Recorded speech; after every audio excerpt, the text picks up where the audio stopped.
మిర్యాలగూడ పట్టణంలోని సీతారాంపురంలో గల శ్రీ రుక్మిణి సత్యభామ సమేత శ్రీకృష్ణ దేవస్థానంలో జరుగుతున్న అధ్యయనోత్సవ ధనుర్మాసోత్సవాలు నేటితో 15వ రోజుకు చేరుకున్నాయి. ప్రతిరోజు తిరుప్పావై ప్రవచనాలు పాశుర పట్టణాలలో భక్తులు పాల్గొని తమ భక్తి ప్రపత్తులు చాటుతున్నారు. విజయవాడకు చెందిన శ్రీ సూక్తి సుధాచరి పసుమర్తి పద్మజకుమారి తిరుప్పావై ప్రవచనాలు ఉపదేశిస్తుండగా ఆలయ అర్చకులు అకలంకం రామానుజాచార్యుల బృందం పాశుర విజ్ఞాపన పూజలు చేస్తున్నారు. ఆలయ కమిటీ అధ్యక్షులు డాక్టర్ బండారు కుశలయ్య, ప్రధాన కార్యదర్శి జీవిడి ప్రసాద్, కోశాధికారి వీరబొమ్మ యాదగిరి, కౌన్సిలర్ చీదల సత్యవతి శ్రీనివాస్ తదితరులు కార్యక్రమాలను పర్యవేక్షిస్తున్నారు. ఇష్ట వినియోగార్హంగా మనం ఉండాలి అనే విషయం ఈనాటి ఈ విశేషం ద్వారా మనం తెలుసుకోవాలి. అలాగే ఒకసారి ఏమైందంటే పూర్వ తాళ్వాళ్ళకి ఒక చోళరాజు కారణంగా కళ్ళు పోతాయి అన్నమాట. కళ్ళు తీసేసుకుంటారు భార్య. అది చాలా పెద్ద స్టోరీ. ఇప్పుడు ఇంతవరకు చూద్దాం. కళ్ళు పోయినటువంటి పూరతాళ్వాళ్ళు కళ్ళు కనిపించడం లేదు కదా, ఆశ్రమం ముంగిట కళ్ళాప చల్లి శుభ్రం చేస్తున్నారు. ఒకరోజు ఉదయాన్నే కళ్ళాప చల్లి శుభ్రం చేస్తుంటే కళ్ళు లేవు కదా, కనిపించట్లేదు. కళ్ళాప చల్లేటప్పటికి అటువైపుగా ఒక ఆయన వెళ్తున్నారు బ్రాహ్మణులు, ఆయన మీద పడింది అనమాట. దాంతో ఆయన కోపం వచ్చేసేసి, ఏంటి ఇట్లా కళ్ళాపి నా మీద చల్లేసా, ఏంటి తప్పు కాదా అంటూ ఒళ్ళు తెలియట్లేదా అది ఇదని చెప్పి తిట్టేశాట. ఈయన కళ్ళు కనిపించట్లేదు కదా, పాప ఏదో కనిపించక పడ్డాయి అనుకోవాలా, అలా అనుకోవాలా. షార్ట్ టెంపర్ అనమాట. నేను ఇంత మంచి బట్టలు వేసుకుని దేవాలయానికి పెడుతుంటే నా మీద మురికి చల్లేసావు, కళ్ళాప చల్లేసావు, బట్టలన్నీ పాడైపోయినాయి, తిట్టేశారు. తిట్టేటప్పటికి పూరతాళ్వాళ్ళు, అయ్యో మన్నించండి స్వామి, నేను చూసుకోలేదు, మన్నించండి, నేను చేసింది తప్పే అంటూ వీరే ఎదురు క్షమాపణ వేయడారట. ఎంత గొప్పవారు చూడండి. ఆయనే తప్పు, కళ్ళు ఉండి చూసుకొని ఆయన ఎదురు వ్యక్తి తప్పు. ఈయన మొక్క అన్నారు, మనమైతే ఏమంటాం, నాకంటే కళ్ళు లేవు, నీ కళ్ళు ఉన్నాయిగా, ఎక్కడ పోయినాయి 2 కళ్ళు, గుద్దే నువ్వు చూసుకొని పోవచ్చుగా, నన్ను అంటావేంటి అని మనమైతే వాడిని చెడమడ వాయిం చేస్తాం. అనే విషయం పూరతాళ్వారు కాబట్టి నన్ను మన్నించండి అని అడిగారు. సరే ఆయన ఏమో వెళ్ళిపోయాడు అలాగే పవర్గా. తర్వాత ఆయన చనిపోయాడు. చనిపోయి ఒక చిలుకగా మారాడు. ఆ చిలుకగా మారి కానీ పూర్వజన్మ ఇదంతా కూడా గుర్తుంది ఆయనకి. అలా చిలుకగా మారి శ్రీరంగంలోనే తిరుగుతూ ఉన్నాడు. తిరుగుతుంటే ఒకనాడు ఏమైంది, భగవద్ రామానుజుల వారు, పూరతాళ్వాళ్ళు, మిగతా రామానుజుల వారి శిష్యులు అందరూ కలిసి మనకి స్వామి సన్నిధి దర్శనం చేసుకొని శ్రీరంగాన్ని సన్నిధి చేసుకొని బయటికి రాగానే అక్కడ మన విశ్వక్సేనుల వారి సన్నిధి విభీషణాళ్వాను హనుమంత్ స్వామి వేం చేసుకుంటారు సన్నిధిలో. అక్కడ అరవణి ఆరాధన కూడా జరుగుతుంది. రాత్రిపూట లోపల ప్రసాదం అక్కడ పెట్టి డిస్ట్రిబ్యూట్ చేస్తారు మనకి. అక్కడే నమ్మేలే గారు కాలక్షేపం కూడా చెప్పేది. చిలకల మండపం బ్యాక్ సైడ్, అదే కొంచెం ముందు ఇది దాటిన తర్వాత చిలకల మండపం వస్తుంది. శ్రీరంగం చూసిన వాళ్ళకైతే ఇది అర్థం అవుతుందండి. అలా ఆ విభీషణాళ్వాను విశ్వక్సేనుల వారి సన్నిధి వెనకాల వీళ్ళిరువురు ప్రదక్షిణ ఇలా వస్తూ ఉంటే రామానుజుల వారు, పూరతాళ్వారు వీళ్ళందరూ వస్తున్నారు. అయితే పూరతాళ్వారు నా కాళ్ళ మీద పడింది ఈ చిలుక. వచ్చి కాళ్ళ మీద పడేటప్పటికి ఆయనకి ఏం చేయాలో అర్థం కాల, ఆగిపోయాడు. రామానుజుల వారు మిగతా శిష్యులు ఈ విషయం వెళ్ళిపోతూ ఉన్నారు. కొంత దూరం వెళ్ళిపోయిన తర్వాత రామానుజుల వారు వెనక్కి తిరిగి చూస్తూ పూరతాళ్వారు ఏదో చెప్పాలని వెనక్కి చూస్తే కనపడలా. ఏది పూరతాళ్వారని చెప్పి చూస్తే అక్కడున్నారు ఎక్కడో వెనకాల. ఏం జరిగిందని చెప్పి అక్కడికి వెళ్ళి చూద్దామా, పూరతాళ్వారు కాళ్ళ మీద పక్షి పడిపోయి ఉన్నది. పడిపోయి ఉంటే ఆయన సర్వజ్ఞులు కదండి రామానుజుల వారు, వెంటనే అంతా తెలిసిపోయింది. పూరతాళ్వారితో దాన్ని క్షమించానని చెప్పు అన్నారట. ఆళ్వానే ఆ పక్షిని క్షమించానని చెప్పండి అన్నారట. ఎందుకు ఏమిటనే అడగల పూరతాళ్వారు. అడిగేం అన్నారట. క్షమించానని నేరుగా ఏం చెప్పరా, అడిగేన్ అన్నారు. అంటే దాని అర్థం ఏంటి, వారు చెప్పింది మేము విన్నాము అనే అర్థం అన్నమాట. వెంటనే చిలుక దాని ప్రాణం పోయి అలాగా ఒక బ్రాహ్మణ రూపం దాచి పైకి వెళ్ళిపోయింది. అలాగే చూస్తుండదని. అప్పుడు ఏంటి ఇదంతా అడిగితే అప్పుడు రామానుజుల వారు చెప్పారు, గతంలో ఆయన ఇలా వెళుతూ ఉంటే పూరతాళ్వారు కళ్ళ ఆయన పడింది, ఆయన తిట్టాడు, ఆ తప్పుకు ఆయన చిలుక రూపం ధరించాడు, ఇప్పుడు కాళ్ళ మీద పడి క్షమాపణ వేడుకుంటున్నాడు. ఈ విశేషాలన్నీ చెప్పారు. చూసారా, పూరతాళ్వాళ్ళే ఆయన తిట్టినా కూడా బ్రాహ్మణుడు క్షమాపణ చెప్పాడు. తర్వాత ఈయన కాళ్ళ మీద వచ్చి పడితే కూడా మరి ఆచార్యుడు క్షమించమని అడగగానే ఎందుకు ఏమిటి ఏం అడగల, వెంటనే అడిగేను అన్నారు. ఆచార్యులు ఏది చెప్పినా శిరసావహించాలి. ఆచార్యులు కానీ పరమ ప్రపన్నులు భాగవతోత్తములు ఎవరైనా ఏదైనా ఒక మాట అన్నా కూడా నాదే తప్పు అని ఒప్పుకోవాలి. ఇది చెప్పడమే ఈ పాసనం యొక్క ముఖ్య ఉద్దేశం. ఈనాడు గోపికమ్మ అటువంటి ఆచార్యత్వ పరిపూర్తి కలిగి ఉన్నది కాబట్టే వీళ్ళు బయట వాళ్ళు నీకు తప్పు అని అన్నా కూడా అమ్మ నాదే తప్పు, నన్ను మన్నించండి అనే ఉద్దేశంలో నా మీద ఆయుడుగా అవును తప్పు నేనే చేశాను అని చెప్పి బయటకు వచ్చిందనమాట. అందుకే వచ్చి నేనేం చేయాలి అని అడిగిందట. అందుకని ఈ నానేదాన నాయుడుగా ఇప్పుడు రత్నాలు ఒప్పుకుంటారా? ఎంత గొప్పది ఇది! మనం ఎవరమన్నా చేస్తామా? నిజానికి అనుష్ఠానంలో అవలంబించడం చాలా కష్టమైనది. ఇది ఈ యొక్క విషయం మనం అనుష్ఠాన పర్యంతం అవలంబించాలంటే చెయ్యని తప్పుని కూడా ఒప్పుకోవడం మన వల్ల కాదు. చేసిన తప్పునే ఒప్పుకోకుండా పొంగేటువంటి వాళ్ళం మనం. ఇక చెయ్యని తప్పు ఒప్పుకోవడం అంటే దూరం, కానీ చెయ్యాలి. ఆచరణలో దీన్ని మనం పాటించాలి. ఆ విషయం తెలియజేయటమే ఈ తిరుప్పావై 30 పాసురాల పెట్టే యొక్క ఉద్దేశం. దానిలో ఉన్న రత్న నాయుడుగా ఆ తాళం మన అజ్ఞానం, ఆ శ్రీ సూక్తి ఆచార్యుల శ్రీ సూక్తి తాళించేవి. ఇది ఆచార్యులు చెప్తేనే ఇప్పుడు మనకు తెలిసింది. మన పూర్వాచార్యులు అనుష్ఠానం చేసి బట్టి వాళ్ళు చెప్పిన దాన్ని బట్టిగా మనం తెలుసుకున్నాం. అందుకని ఈ విషయాలన్నీ మనకు అనుగ్రహిస్తున్నారు. అలాగే ఆమె అన్నది కదా, సరే నాదే తప్పు అంటూ ఏమన్నారు? నానేదా ఆయుడుగా అన్నారు. వెంటనే బయట ఉన్నటువంటి వాళ్ళు అన్నారు, వల్లై పోదే ఉనక్కెన్న వీరుడైనవి అన్నారు. బయట ఉన్నటువంటి గోదావరి వచ్చి, ఏమిటి అసలు నీకు ఇంత ప్రత్యేకత? ఒక్కదానివే ఎందుకు అలా అనుభవించుకుంటున్నావు? ఏకాంతంగా ఎందుకుంటున్నావు? వల్లై పోదే వెంటనే బయటికి రా అన్నారు. వెంటనే రమ్మని ఎందుకన్నారు? ఆమెను చూడకుండా ఉండలేదన్నమాట వీళ్ళు. ఆమె ఆచార్యత్వ పరిపూర్తి కలిగింది అనుకున్నాగా. అంటే ఆచార్యురాలు నేటి గోపికమ్మ అంటే ఆచార్యులను ఎప్పుడెప్పుడు దర్శించుకోవాలని తప్పిస్తూ ఉండాలన్నమాట. మనం ఈ పదం ద్వారా అది నేర్చుకోవాలి. ఆచార్యులను ఎప్పుడెప్పుడు దర్శిద్దామా, ఎప్పుడు అవకాశం ఉంటుందా వాళ్ళని సేవించుకుందామా అని ఉండాలి. ఒళ్ళైని పోదాయి ఉనక్కెన్న వేరుడయ్యే. అలాగే ఇంకా నీకు ఏకాంతి ఎందుకు అనడం ద్వారా భగవద్ అనుభవం ఎప్పుడు ఒక్కళ్ళే చేసుకోకూడదు, అందరితో కలిసి పంచుకోవాలి. ఇంకా ఏకాంతి ఎందుకు అని అన్నారు. అందుకోసం ఇళ్లలో కూర్చొని చేసే వ్రతం కాదు ఇది. ఎవరికి వాళ్ళ తిరుమాలలో కూర్చొని చేసే వ్రతం కాదు. తిరుప్పావి నలుగురితో కలిసి పంచుకునేది. భగవద్ అనుభవం ఒక్కళ్ళే అనుభవం చెందకూడదు, నలుగురితో కలిసి పంచుకునేది. ఆలయానికి రావాలి. ఇక అలాగే ಎಲ್ಲಾರು పోయినారో లోపల గోపికందట. సరే ఇంకో వస్తున్నా ఎందుకు అందరూ వచ్చారా? కొంతమంది వచ్చారా అని అడిగిందట. వీళ్ళు బయట ఉన్నట్టు వీళ్ళు అన్నారు, పోలండి అందరూ వచ్చారు, కావాలంటే వచ్చి లెక్క పెట్టుకో అన్నారట. ఎందుకు అంటున్నారు? ఆమెకి ఏమి నమ్మకం లేదు, కావాలంటే వచ్చి లెక్క పెట్టుకో అంటారు. ఇంకేం చెప్పటం లేదు.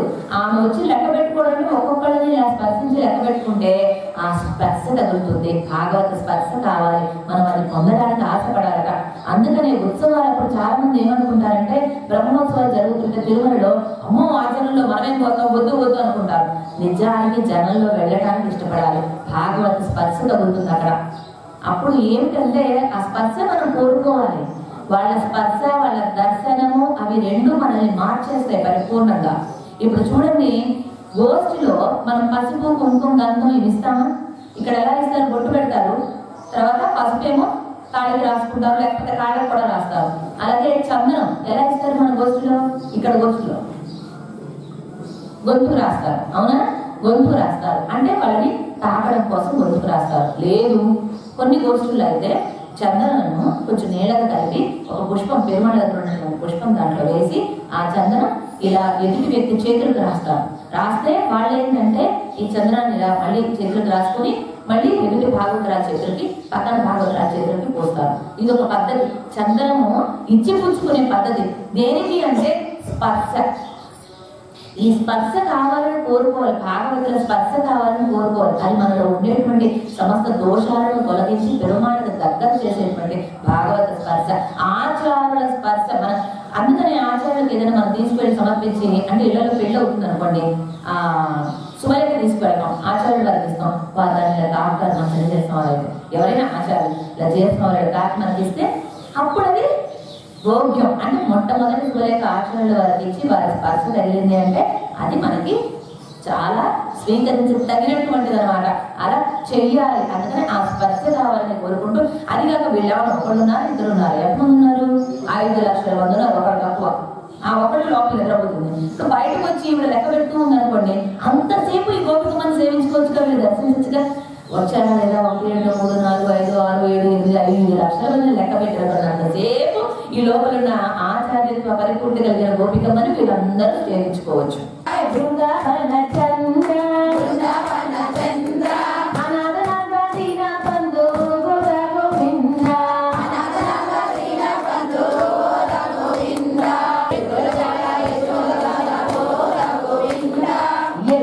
తిలక యశోద బాల కోద గోవింద గోద గోద గోద గోద గోద గోవింద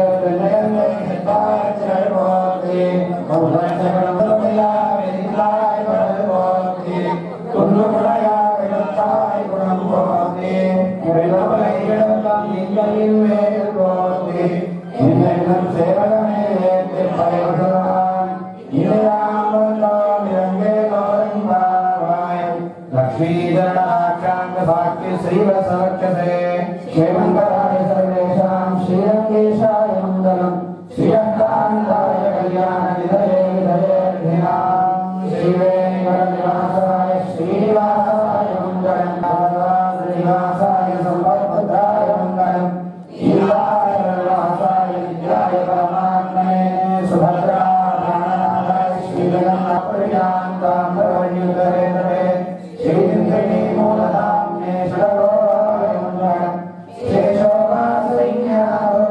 श्रीमदर्वेदिसामिकैः श्रीअद्वैताय महाप्राज्ञैर्भाष्यकाराय मङ्गलम् रामोलामदीर्णाय कौशिलाय सूरये सौम्ययामात्रमये शेषांशाय सुमङ्गलम् महेशितपूर्वैराचार्यैः सद्गुणाय सुमङ्गलम् गोविन्द भवति सर्वस्याप्ये सर्वस्य नित्ये सर्वमेव तेनाप्नोति सर्वं जयति ॐ नारायणाय विद्महे वासुदेवाय धीमहि तन्नो विष्णुः प्रचोदयात् महादेव्यै च विद्महे विष्णुवृत्तो नीराभो मुनक्केन नमाच्चैव मत्तेन कामं मत्तेनो निन्दो तुं सिरुकाले वन्दुन्मैच्छे विद्रो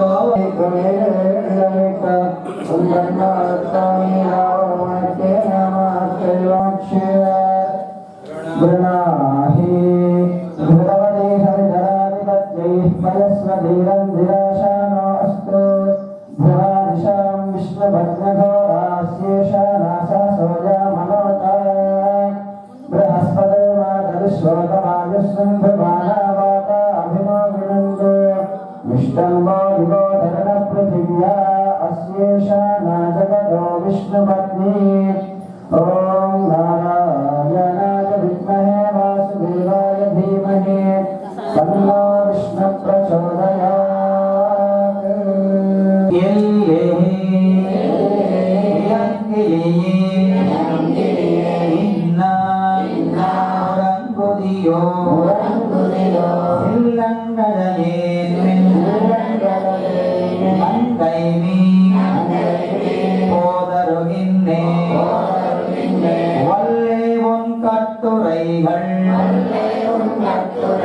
பண்டேயும் வாயிரதும் வல்லீர்கள் நீங்களே நானேதா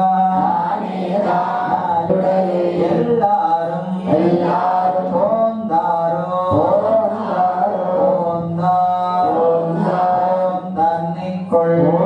தன்னிக்குள் வல்லானை வந்தானை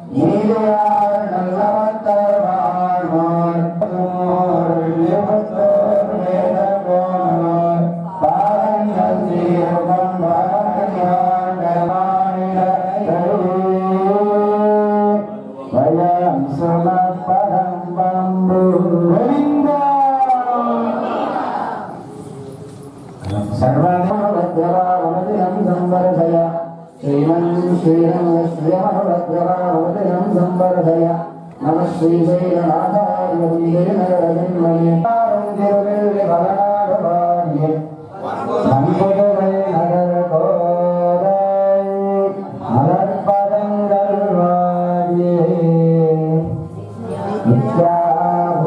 नित्याभूषाणिगमशिरसा विश्वमोत्तुङ्गचरिललितैः कामुकमाल्यरत्नैः स्तुति ऐषा देवी सकलजननी सिञ्चतां मामपाङ्गैः माता चेत् तुलसी पिता यदि तव श्रीविष्णुचित्तो महान् भ्राता चेत् यदि शेखरप्रियतमः श्रीरङ्गधामा यदि पुरे जातां वैदिकविष्णुचित्ततनयां गोदां द्वारां स्तुमः कावेरी मध्यदेशे मृदुलभनिराग्भोगपर्यङ्गभागे निद्रामुद्राभिरामं गणशिरः पार्श्वविन्यस्तहस्तम् कस्तूरी कलितोद्भवुण्डतिलकं गणनान्तलोलेक्षणम् मुग्धस्मेरमनोहराधरफलं मुक्ताकिरीटोज्ज्वलम् पश्यन्मानसपश्यतो हर मधुमदननारायण हरे मुरारे गोविन्दे कलशोभरेयं दत्तीरे श्रममुशिरसेयं गण